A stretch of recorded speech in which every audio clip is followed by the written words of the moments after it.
Hello friends, welcome to my YouTube channel. इस video में हम जानेंगे पंजाब नेशनल बैंक के PNB global classic credit card के बारे में कि ये क्रेडिट कार्ड कैसा है, इसमें हमें क्या फीचर्स और बेनिफिट्स मिलते हैं, इसको अप्लाई करने के लिए एलिजिबिलिटी क्राइटेरिया क्या है, मिनिमम हमें कितनी इनकम की ज़रूरत होती है, किन किन डॉक्यूमेंट्स की ज़रूरत होती है और इस क्रेडिट कार्ड के फीस और चार्जेस क्या है। मतलब इस क्रेडिट कार्ड के एक एक डिटेल को हम जानेंगे, तो वीडियो के साथ आप प्लीज़ बने रहिएगा। चलिए जो सबसे पहले हम बात कर लेते हैं इसी क्रेडिट कार्ड के फीचर्स और बेनिफिट्स के बारे में।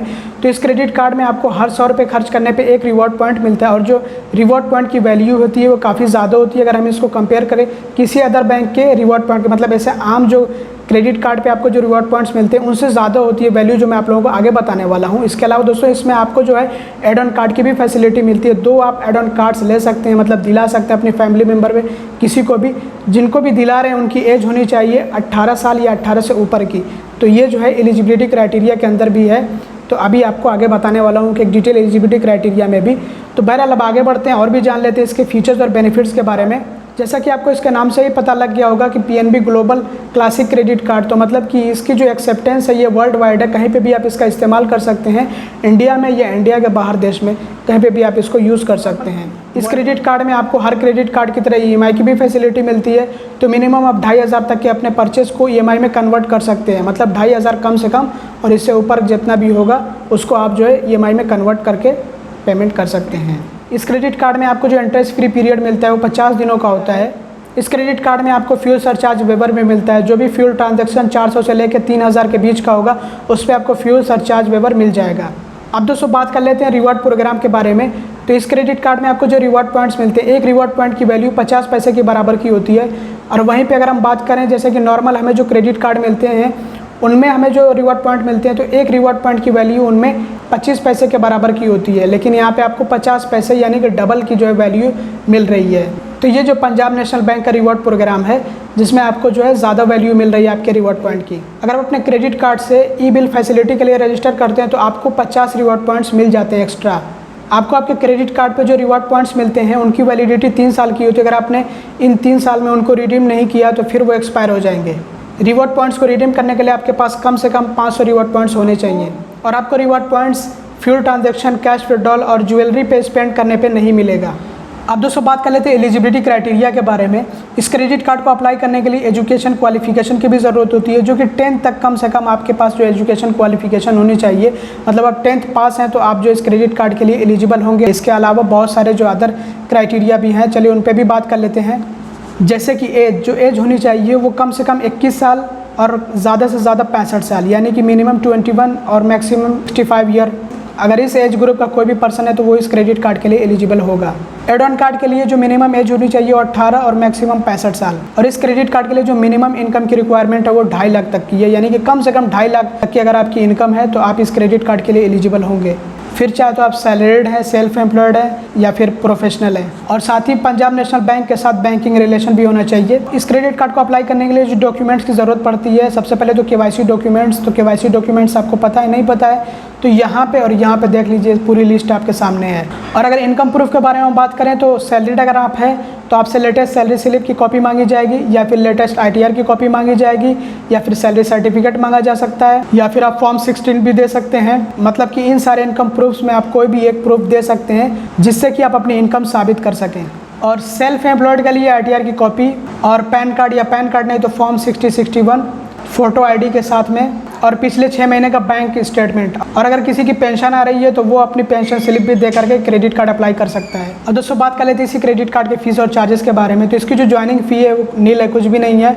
और जो एनुअल फ़ी है वो भी नील है, कुछ भी नहीं है। और जो रिन्यूअल फ़ी है वो भी कुछ भी नहीं है, नील है। एड ऑन कार्ड की भी कोई भी ऐसे ज्वाइनिंग फ़ी या रिन्यूअल फ़ी या एनुअल फ़ी नहीं है, नील है।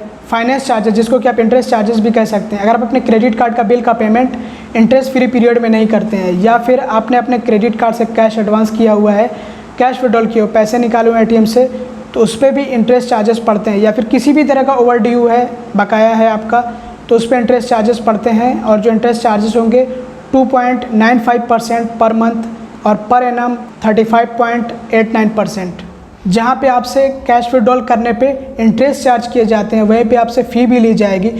तो अगर आप अपने क्रेडिट कार्ड से पंजाब नेशनल बैंक के ATM से कैश विड्रॉल करते हैं तो जो आपसे फ़ी ली जाएगी वो 2% की होगी। जितना भी विड्रॉन अमाउंट यानी कि जितने भी आप पैसे निकालते हैं एटीएम से उसी के 2% की आपसे फ़ी ली जाएगी या फिर आपसे 100 रुपये की फ़ी ली जाएगी।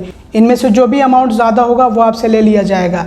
जैसे कि अगर 2% 100 रुपये से ज़्यादा है तो फिर आपसे 2% की फ़ी ली जाएगी, और अगर 100 रुपये ज़्यादा हो रहा है 2% है तो फिर तो 100 रुपये की फ़ी लगनी ही लगनी है। और अगर आप किसी अदर बैंक के एटीएम से कैश विड्रॉल करते हैं तब भी आपसे जो है 2% की फ़ी ली जाएगी, लेकिन यहाँ पे 100 की जगह पे आपको 150 रुपये देना होगा।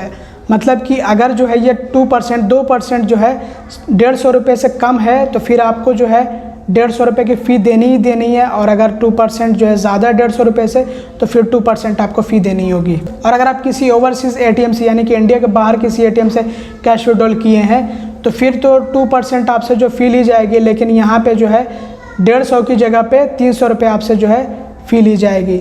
यानी कि इनमें से जो भी अमाउंट ज़्यादा होगा वो आपसे ले लिया जाएगा। लेट पेमेंट चार्जेस जो इस क्रेडिट कार्ड के होंगे वो 200 रुपये से लेकर 750 रुपये तक के होंगे। आप यहाँ पे देख सकते हैं कि कैसे कैसे जो लेट पेमेंट चार्जेस इस क्रेडिट कार्ड के लिए लिए जाएंगे। Over limit charges 2.5% of the over limit amount या फिर 250 रुपये। इनमें से जो भी अमाउंट ज़्यादा होगा वो आपसे ले लिया जाएगा। जैसे चेक रिटर्न होने पे या फिर ECS डिसऑनर होने पे, या फिर आप ये कह लीजिए कि जो आपने ऑटो पे लगा रखा है अगर वो रिवर्स हो गया, फेल हो गया, पेमेंट नहीं हो पाया आपके अकाउंट में बैलेंस ना होने की वजह से, तो फिर जो है आपसे 100 रुपये का चार्ज लिया जाएगा। यानी कि अगर आपके अकाउंट में इतने बैलेंस नहीं है कि आपके अकाउंट से जो है आपके क्रेडिट कार्ड का बिल का पेमेंट वो ऑटोमेटिक पे हो सके, या फिर अगर आपने चेक जमा किया हुआ है अपने क्रेडिट कार्ड का बिल का पेमेंट करने के लिए और आपके अकाउंट में इतना अमाउंट है ना, इतना बैलेंस नहीं है कि आपके क्रेडिट कार्ड का बिल का पेमेंट हो सके, तो वहाँ पर आपसे जो है तुरंत ही 100 रुपये का चार्ज ले लिया जाएगा, क्योंकि चेक रिटर्न हो जाएगा जब आपके अकाउंट में पैसे नहीं होंगे तो। और इसी तरह से अगर आपने ऑटो डेबिट लगा रखा है तो वो भी रिवर्स हो जाएगा। अब दोस्तों बात करते हैं EMI चार्जेस के बारे में। तो प्रोसेसिंग फ़ी होगी 2% ऑफ द परचेस अमाउंट। जितने का भी आपने परचेस किया हुआ है उसी का 2% की आपसे प्रोसेसिंग फ़ी ली जाएगी। इसके अलावा फाइनेंस चार्जेस या फिर आप इसको इंटरेस्ट चार्जेस भी कह सकते हैं, तो 18% पर एनम यानी कि सालाना आपसे जो है EMI के लिए इंटरेस्ट चार्ज किया जाएगा। और पर मंथ आपसे 1.5% 1.5% आपसे EMI के लिए इंटरेस्ट चार्ज किया जाएगा। और अगर आप अपनी EMI का प्री पेमेंट करना चाहते हो तो उसके लिए फ़ी लगेगी 3% की। कार्ड रिप्लेसमेंट फ़ी 100 रुपये, पिन रिप्लेसमेंट 50 रुपये। तो पिन आप खुद से भी चेंज कर सकते हैं, लेकिन अगर आप रिक्वेस्ट करेंगे तो उसके लिए चार्ज तो लगना ही लगना है। फॉरेन करेंसी ट्रांजैक्शन फ़ी 3.50%। रेलवे सरचार्ज, अगर आप काउंटर से जाके इस क्रेडिट कार्ड से टिकट बुक करते हैं तो आपको 2.5% का सरचार्ज लगेगा। और GST वगैरह जितने भी फीस और चार्जेस है सब में अलग से जोड़ा जाता है। 18% की GST अभी हाल फिलहाल में आपसे ली जा रही है, तो आप अपने हिसाब से काउंट करते जाइएगा जितने भी मैंने फीस और चार्जेस बताए हैं। और अगर आप रेलवे टिकट बुक करते हैं irctc.co.in से यानी कि ऑनलाइन बुक करते हैं तो आपसे सरचार्ज लिया जाएगा 1.8%। और अगर आप डुप्लीकेट स्टेटमेंट लेते हैं 3 महीने से ज़्यादा तक का तो आपसे 50 रुपये का जो है चार्ज लिया जाएगा।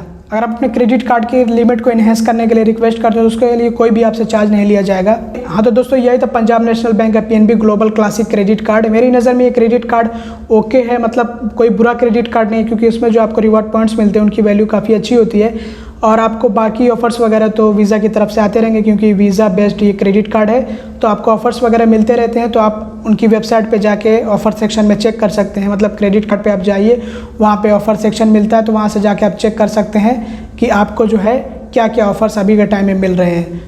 तो ऑफ़र्स आते रहते हैं लेकिन बहुत कम आते हैं। आपको पता है कि जो ऑफ़र्स वगैरह मिलते रहते हैं वो ज़्यादातर बड़े बड़े प्राइवेट सेक्टर बैंक के क्रेडिट कार्ड में मिलते हैं। HDFC, ICICI, एक्सिस बैंक के सब के क्रेडिट कार्ड में मिलते हैं। बट ये क्रेडिट कार्ड आपको मिल जाता है, तो मैं नहीं कहूँगा कि कोई बुरा क्रेडिट कार्ड है, अच्छा क्रेडिट कार्ड है इस हिसाब से भी कि आपको रिवॉर्ड पॉइंट्स की जो वैल्यू मिलती है वो ठीक ठाक मिलती है। मतलब एक बिगिनर के लिए क्रेडिट कार्ड सही है, एंट्री लेवल क्रेडिट कार्ड है, ओके है बिल्कुल। और आप इस क्रेडिट कार्ड को FD के अगेंस्ट भी ले सकते हैं, तो वहाँ पे आपसे चार्जेस वगैरह कम लिए जाएंगे। मतलब चार्जेस वगैरह काफ़ी लो हो जाते हैं अगर आप इसको FD के अगेंस्ट में लेते हैं तो। वैसे इस पर भी मैं वीडियो लेकर आऊँगा अगर आप कहेंगे तो।